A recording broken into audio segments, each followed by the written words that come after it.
children. Today we will read lesson named Mulai's Kathoni. Mulai is a main character in our lesson. His actual name is Jadhav Paing, but his family called him Mulai.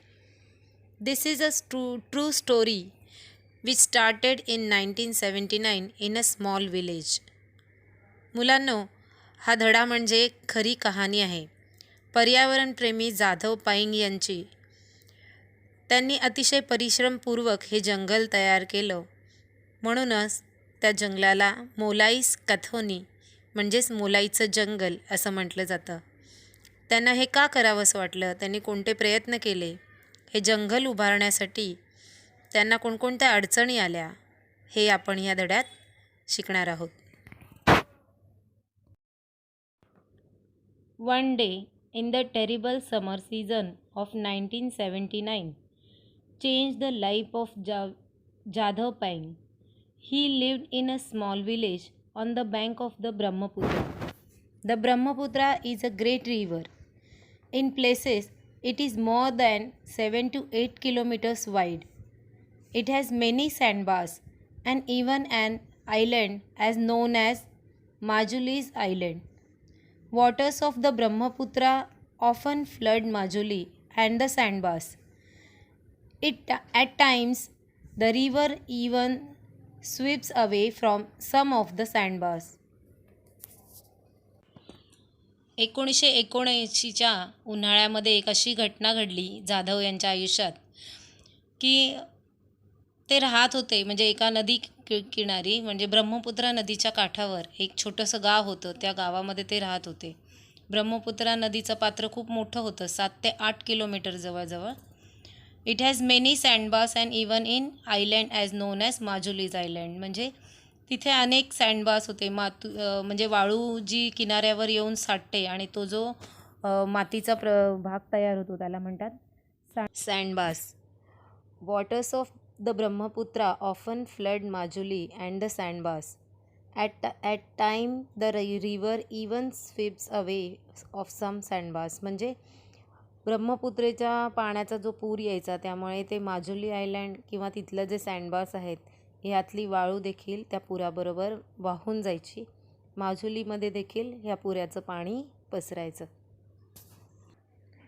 When Jadhav was about 15 years old, he saw a terrible sight.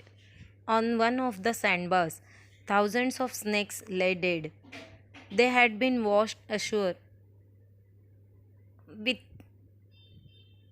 the flood, with no trees to protect them. They had all died in the scalding sun. Jadhav was simply horrified.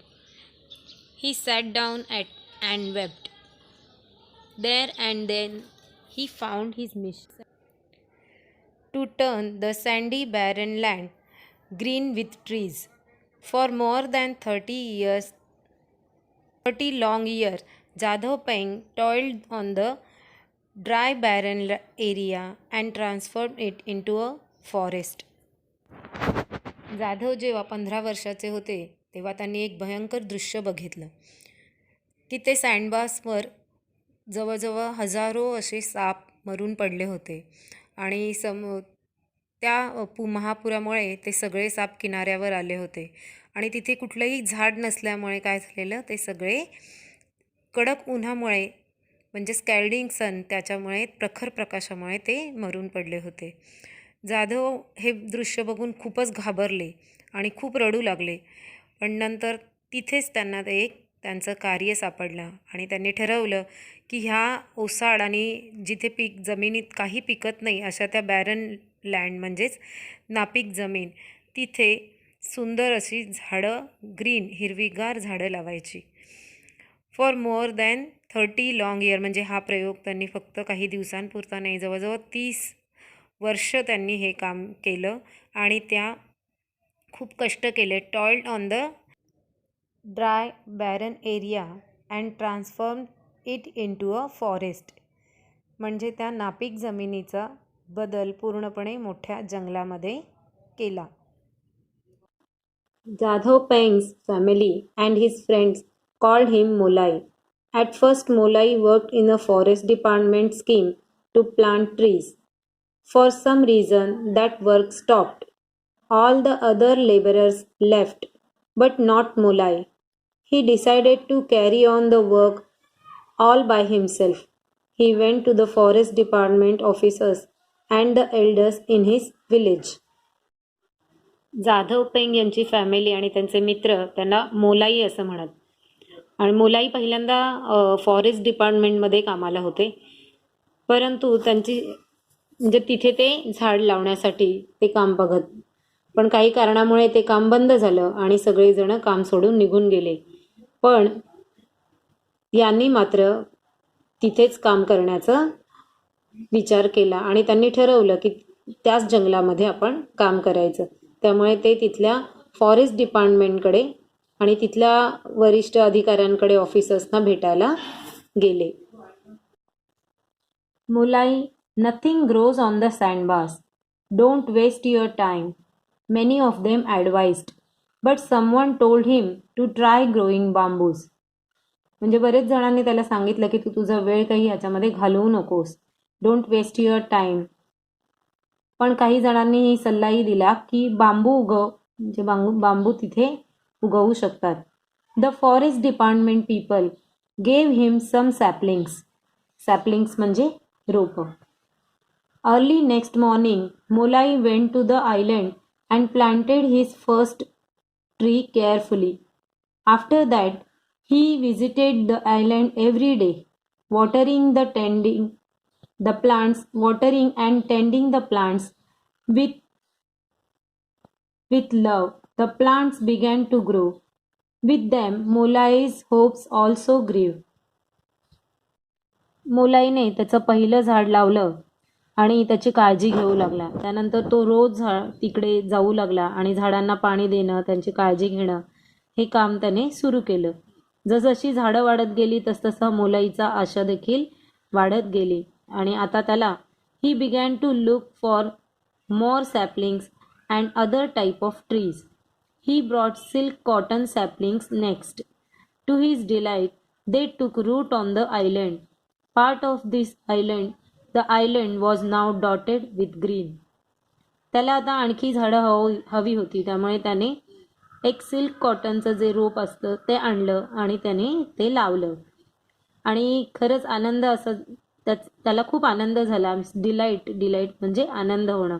खूप आनंद झाला की ते sapling ह्याचं रोप, silk कॉटनचं जे रोप होतं ते वाढू लागलं. And the part of the island was now dotted with green. म्हणजे आता ते आयलंड जे होतं ते सगळीकडे आता तिथे झाडं वाढू लागली होती. मोलाई now spent all his time on the small island. Every day without fail he watered the plants, made fences around them, gave support to the saplings. He even carried good soil in his little boat and spread it near the plants. म्हणजे मोलाई आता रोज त्या झाडांना पाणी घालत असे आणि त्याचं ते स्मॉल आयलंड, जे छोटंसं आयलंड होतं, बेट होतं, तिथे तो रोज जाऊन त्या झाडांची काळजी घेऊ लागला. त्यांना पाणी घालणं, त्याच्या भोवती कुंपण घालणं आणि त्या रोपांना आधार देणं हे सगळं काम तो करू लागला. कधी कधी तो काय करत असे, आपल्या बोटीमधून त्या झाडांना चांगली माती देखील आणून त्यांच्या मुळाशी टाकत असे. Someone told him that red ants are good for the soil. They would make the sandy soil fertile. Molai then carried heaps of them to the island.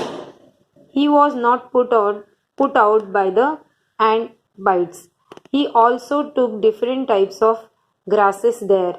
The green patches on the island become thicker and bigger. कुणीतरी त्याला सांगितलेलं असतं की लाल मुंग्या ह्या मातीसाठी फार चांगल्या असतात, जे सुपीक असतात, त्या माती सुपीक बनवतात. म्हणून मोलाई काय करतो, मुंग्यांचा ढीग त्या आयलंडवर आणून टाकलं आणि त्या मुंग्यांनी त्यांना चावल्या देखील नाहीत. म्हणजे त्याचं कामाबद्दल इतकं ती झाडांबद्दल इतकं प्रेम होतं की त्याच्यासाठी तो काहीही करत होता, त्यामुळे त्या मुंग्या देखील त्याला चावल्या नाहीत. ही ऑल्सो टूक डिफरंट टाईप ऑफ ग्रासेस, म्हणजे वेगवेगळ्या प्रकारचं गवत देखील त्याने तिथे आणलं आणि सगळं ते आयलंड अतिशय सुंदर आणि हिरवगार झालं. थिकर अँड बिगर, म्हणजे आधीपेक्षा जास्त दाट आणि मोठं व्हायला लागलं. A small patch of the island. He lived in the company of trees. He spoke to them. Maybe the trees understood his language, his words of affection. They responded by growing vigorously. जे काही महिने किंवा वर्ष मोलाई तिथे त्या आयलँडवर स्वतः राहू लागला आणि तिथे तो त्यांना सोबत कोणाची होती तर फक्त झाडं त्याच्या सोबतीला होती. जणू काही झाडं त्याच्याबरोबर बोलत होती आणि तो जे काही बोलतो ते झाडांना त्याची भाषाही कळत होती.